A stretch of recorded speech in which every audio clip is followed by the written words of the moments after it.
What's up, ladies and gentlemen? How are you guys doing today? Hope you're having a great day, staying at home, staying safe. Today, I just want to talk about 2020 and how it's been going. For me, it's been going well, but for you guys, I just want to see how everything's going with you during these hard times that us black people are experiencing. Now, if you're protesting, thank you. Protest safely. Thank you for your efforts. Hopefully, it brings about change, and it gets through the thick skulls of the politicians that they have to support our causes and and um, and understand our plight. Okay, it's 2020. This is a leap year, and a lot of funny things are happening.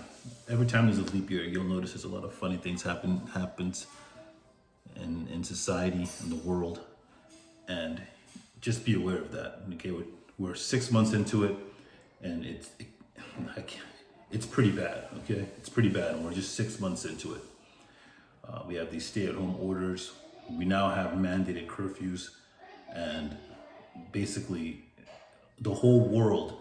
It seems like anywhere you travel, if you are traveling still, basically, it's difficult to travel first of all, and if you're black, there's basically protests happening throughout the world. All right, I really appreciate what people are doing for black people right now, because it's not just us that's out there protesting; it's everybody. They're doing their best. There's a lot of destruction, but I have to say there is no game plan when it comes to a protest. It's just an all out. It's just all out. All the emotions just get let out. Now you're probably saying to yourself, "Well, why are people looting? Why are people fighting? Why are people attacking people? That's terrible. You should have peaceful protests." But like I said again, I'll say it again. There is no playbook to a protest. A riot is a riot. If you don't want to experience a riot, go home. Okay? You have insurance for your businesses, it will be okay. It's covered. Now, is it wrong to be destroying someone's hard-earned work and business and just looting them for everything they have? Of course it is. It's terrible. I don't condone that. However, I simply don't condone that. However, there is a big however. However, what's going on, it it it it, it cannot be. If it was a peaceful protest, it'll just blow over. Okay, it seems like something has to be done.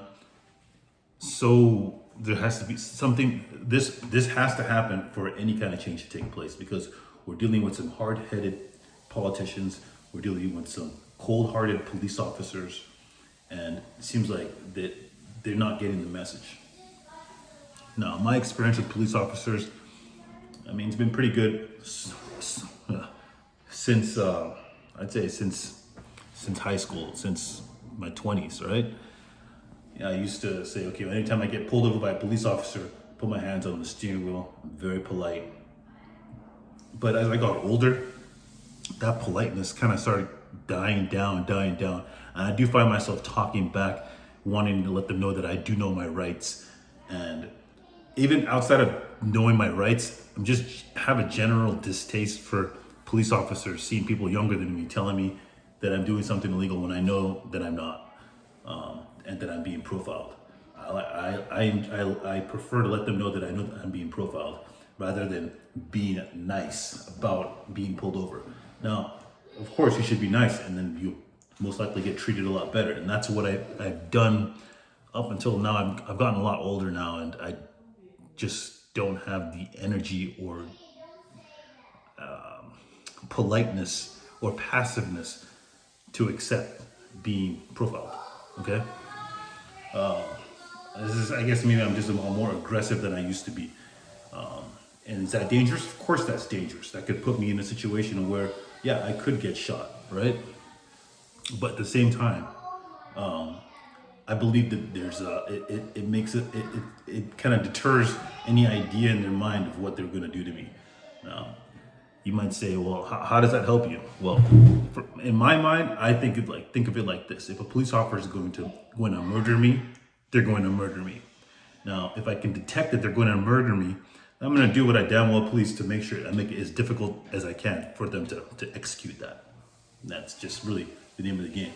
Of course, I'll put my hands on on the dash, let them know what I'm doing. But if I can detect from discussing with them, from their body language and the way they're sounding, that they are here to kill me, then of course I'm going to act as such and defend myself. Use my right to defend myself. Now you're probably thinking, why the heck would you defend yourself against a police officer? Well, records should reflect that the likelihood of them killing me is quite high. Okay, the likelihood of them getting away with it is extremely high. Now, people like to say you're not likely to get killed by a police officer, and I beg to differ. That's not true. If you look on the FBI list of the most murders, because people like to say blacks kill the most. Yeah, we have a lot of crime. We have a lot of murders, but you should go on FBI.gov and actually look at the rates and the numbers, and it'd be a nice eye opener for you to understand that what people are caught for is quite high based on race than you would be led to believe. So take a look at that and let that settle into your brain cells and understand that people are protesting for a reason.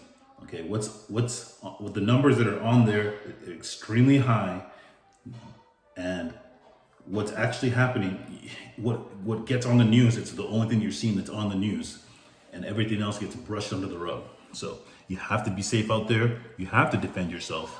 You have to defend yourself because no one's going to defend you. Okay. If you end up in court, you have to pay for a lawyer. If you're out on the streets and you're about to get killed, you have to defend yourself. It's your God-given right to. Okay. Now,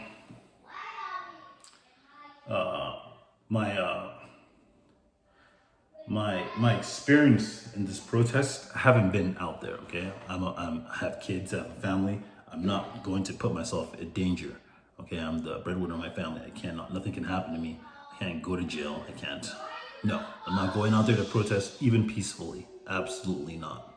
Now, the young kids that are out there doing it, I'm actually happy that they're doing it because nobody else would do it if they don't do it.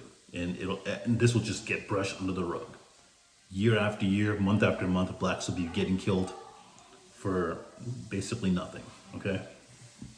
Absolutely nothing. And it's quite sinister. So like I said, 2020 is a extremely, extremely dangerous year to live in. A lot of controversial activities are happening.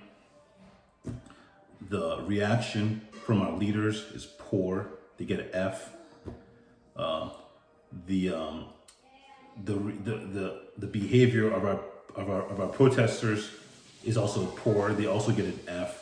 But like I said, there is no playbook to a protest, to a protest or a riot. It's supposed to be prevented by our leaders, which they get an F grade. Okay. Now, who knows what's going to happen in the future? Okay, who knows what's going to happen by the time we hit December and New Year's? We don't really quite know how ugly this can get. But what I can say is that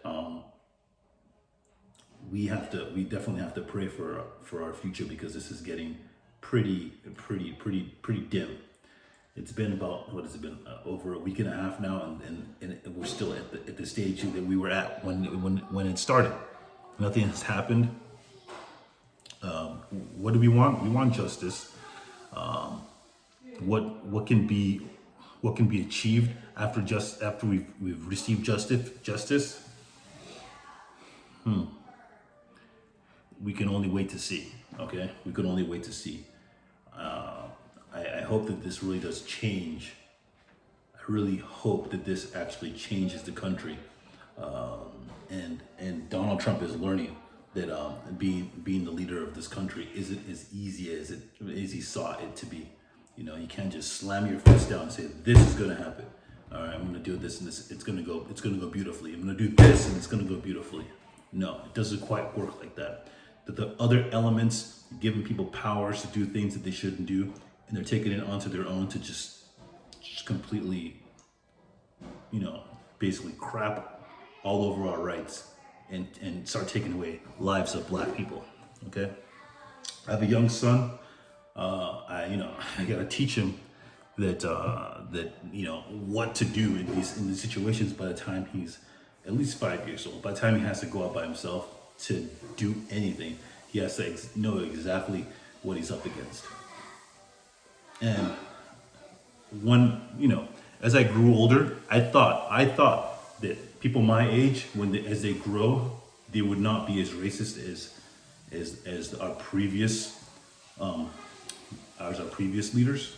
But no, they basically adapted and grown to become just as racist as the leaders in the past. So it's quite unfortunate that we're here where we're at. Will things change? Will people actually understand that they have a privilege and they have the control to fix this injustice, to fix and make our country harmonious? Is it even possible? Will people ever learn, or are they just being indoctrinated to be just racist puppets over and over and over again? It's quite sad. It's quite sad. It's very serious. Okay, it's very serious. You just hop on the internet. You go outside. Anywhere you go, whatever you do, you'll see racism in one effect or another. Any society on planet Earth, you'll see racism anywhere. I don't care where you can say, oh, in Africa. Yeah, even in Africa, of course, in Africa. You kidding me? So, yeah, I don't condone it. Of course, I don't condone racism, and in any fashion in any way. Even in slight jokes, even in any atom of racism, I absolutely hate it. Okay. Now, for you guys, you basically know how I feel on the topic. You can leave me a comment below and tell me how you feel. Of course, there's going to be some funny comments. There always are. But this is a serious situation. If you don't believe it, just go outside, go down to downtown LA and see how serious it is. Okay. Stay safe out there, you guys, and I appreciate your time. Peace.